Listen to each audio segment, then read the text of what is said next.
দর্শক আপনারা নিশ্চয়ই জানেন যে বর্তমানে কোটা সংস্কার আন্দোলন নিয়ে বিভিন্ন ধরনের আন্দোলন হচ্ছে এবং আমরা দেখেছি যে গতকাল এই ঢাকা বিশ্ববিদ্যালয় এলাকায় থমথমে একটি অবস্থা বিরাজমান ছিল এবং শিক্ষার্থীরা সন্ধ্যা ৬টার মধ্যে এই হলগুলো ত্যাগ করেন। তার পরপরই আমরা দেখেছি এখানে আওয়ামী লীগের অঙ্গ সংগঠনের যারা নেতৃবৃন্দ আছেন তারা উপস্থিত হচ্ছেন।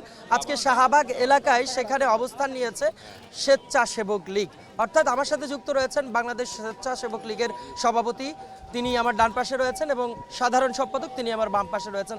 আজকে তাদের কাছে জানতে চাই মূলত এই যে কোটা সংস্কার আন্দোলন, এই আন্দোলনটি কোন দিকে গড়াচ্ছে, এটিকে কেন্দ্র করে আসলে কি হচ্ছে।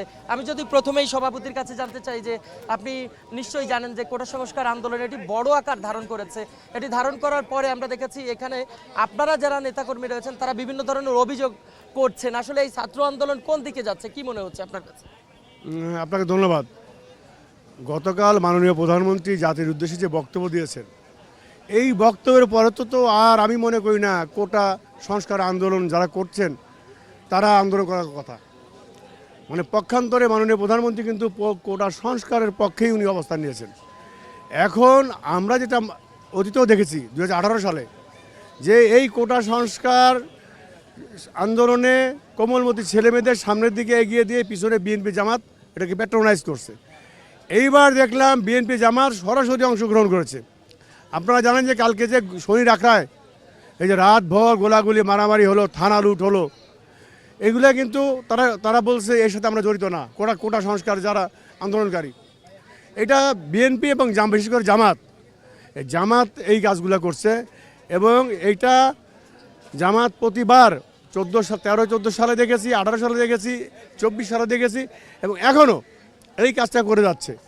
কিন্তু আমরা মনে করি, আমরা যারা মুক্তিযুদ্ধের চেতনায় বিশ্বাস করি, আমরা যারা বঙ্গবন্ধুর সৈনিক, এই বাংলাদেশে একজন বঙ্গবন্ধুর সৈনিক জীবিত থাকা অবস্থায় আমরা এই স্বাধীনতা পরাজিত শক্তি এই জামাত শিবিরকে কখনো মেনে নেব না। ওরা আমাদের এই কোমলমতি ছেলে মেয়েদের বিভিন্নভাবে প্রলোভন দেখিয়ে, লোভ দেখিয়ে, টাকা পয়সা দিয়ে এদেরকে রাজপথের আমরা সামনে, মানে মিছিলের সামনে দিচ্ছি যাতে আমরা তাদের কিছু বলতে না পারি। কিন্তু আমরা কিন্তু লক্ষ্য করছি কারা কারা এর সাথে জড়িত। বিএনপি জামাতের শিবিরের কোন নেতাকর্মী সরাসরি জড়িত, কারা অর্থ দিয়ে এদেরকে যোগান দিচ্ছে, কারা বিদেশ থেকে অর্থ পাঠাচ্ছে, এদেরকে এবার আমরা ছাড়বো না। এটা সেই স্বাধীন বাংলাদেশে 53 বছর পর এখনও যদি আমাদের রাজাকারের বিরুদ্ধে যুদ্ধ করতে হয়, রাজপথে আন্দোলন করতে হয়, তাহলে তো এটা হয় না। আমি আপনার কাছে আরেকটা প্রশ্ন রাখতে চাই, যেটা ছাত্ররা যে আন্দোলন করছেন এটি কি আসলে যৌক্তিক কিনা? আমি পুরোপুরি যৌক্তিক মনে করি না, এই কারণে যে ওরা তো বাচ্চা, ওরা বোঝে না যে আজ থেকে 53 বছর আগে এই দেশের দামাল ছেলেরা মাত্র 9 মাসে পৃথিবীর ইতিহাসে মাত্র 9 মাসে 30 লক্ষ শহীদের রক্তের বিনিময়ে বাংলাদেশ 2 লক্ষ মা বোন আমাদের ইজ্জত দিয়েছে। তাদেরকে যদি আমরা সম্মান না করি, কয়জন মুক্তিযোদ্ধার বেঁচে আছে, তাদের সন্তানদের যদি আমরা সম্মান না করি, তাদের সম্মান না করি, তাহলে ইতিহাস আমাদের ক্ষমা করবে না। আমি মনে করি যে তাদের যে যৌক্তিক দাবি, যেগুলো যুক্তিসঙ্গত, সেইগুলোর প্রতি মাননীয় প্রধানমন্ত্রী সদয় আছেন, এবং আমরা মনে করি আমরা সবাই এর প্রতি আমরা একমত। কিন্তু ওনারা একরকম মনে হচ্ছে যে দেশটাকে ওনারা স্বাধীন করে ফেলেছেন, ওনারা যা বলবেন আমাদের তা শুনতে হবে। এটা তো না, আসলে ওরা তো না, কথা বলতে বিএনপি জামাতের কথা ওদের মুখ দিয়ে বেরোচ্ছে, তাই বিএনপি জামাতের কথা ওদের মুখ দিয়ে বের হচ্ছে, অতএব বিএনপি জামাতকে আমরা ক্ষমা করতে পারি না। ধন্যবাদ মাননীয় সভাপতি। আমি আপনার কাছে আবার আসবো। আমাদের সাথে সাধারণ সম্পাদক রয়েছেন। মাননীয় সাধারণ সম্পাদক, আপনি যদি আমাদের একটু স্পষ্ট করতে চাইতেন যে আজকে আপনারা এই শাহবাগে অবস্থান নিয়েছেন কর্মীদের সাথে একই জায়গায়, কেন আজকের এই অবস্থান? ধন্যবাদ। আপনারা জানেন যে গতকালকে মাননীয় প্রধানমন্ত্রী জাতির উদ্দেশ্যে বক্তব্য দিয়েছে, অত্যন্ত পরিষ্কার বলেছে যে তোমরা হতাশ হবে না, কোর্টের যে রায় হবে সেটা তোমরা হতাশ হবে না। সরকার তাদের পক্ষে এই তাদের দাবির পক্ষেই অবস্থান নিয়েছে। কিন্তু তারপরেও কালকে রাত্রে আমরা কি দেখলাম, আমাদের টোল প্লাজা জ্বালিয়ে দেওয়া হলো, শনির আখড়ায় গোলাগুলি করা হলো, তারা ব্লকেট দেওয়ার চেষ্টা করছে।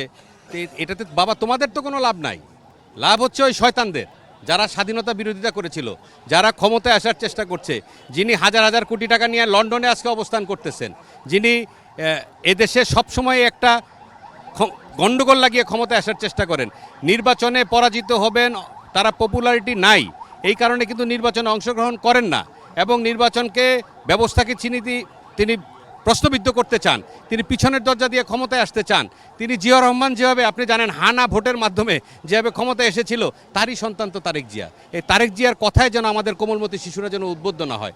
বিশেষ করে আমি আমাদের অভিভাবকদের কাছে আহ্বান জানাবো, তারা যেন তাদের সন্তানদেরকে বুঝায় যে এরা যেন কোনোভাবেই বিএনপি জামাতের খপ্পরে না পড়ে। তারা কিন্তু বিএনপি জামাত তাদেরকে খপ্পরে নিয়েছে, না হলে তারা তুমি কে আমি কে রাজাকার রাজাকার স্লোগান দিতে পারে?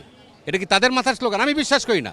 আমি মনে করি এটা বিএনপি জামাত এটা এজেন্ডা নিয়ে এদের এই কাজ বাস্তবায়িত করেছে। আপনি দেখেছেন ছাত্রলীগের মেয়েদেরকে ওয়ালের সাথে বেঁধে তারা পিটিয়েছে, তারা ছাদ থেকে মানুষ মানে কীভাবে নির্মম পারে এটা মানুষের দ্বারা সম্ভব হয়, ছাদ থেকে তারা নিচে ফেলে দিয়েছে। একটা ছেলে কার্নিশে আশ্রয় নিচে, ঢিল মারছে, ঢিলের কারণে সে নিচে পড়ে স্পটেই মারা গেছে। তো ওরা বলতেছে ছাত্রলীগ নাকি হত্যা করছে, হত্যা কারা করতেছে তাহলে?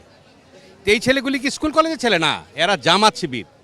এরা শিবির কিন্তু খুব নির্মম। আপনারা দেখেছেন সারা দেশে তারা কিন্তু যখন সক্রিয় ছিল তারা কিন্তু ওই যে বিশ্ববিদ্যালয়ের ছাত্রদের রক কেটে দিত। রক কাটার কালচার কারা আনছে? শিবির আনছে। এই মানুষ হত্যা করার কালচার কারা আনছে? শিবির আনছে। এই বাংলাদেশে কিন্তু এই সন্ত্রাসী কিন্তু এরাই। আমি মনে করব কোমলমতি শিশুদের আহ্বান, বাবা তোমরা ঘরে ফিরে যাও, তোমাদের পক্ষে মাননীয় প্রধানমন্ত্রী কথা বলতেছে, তোমরা সেটা বোঝার চেষ্টা করো।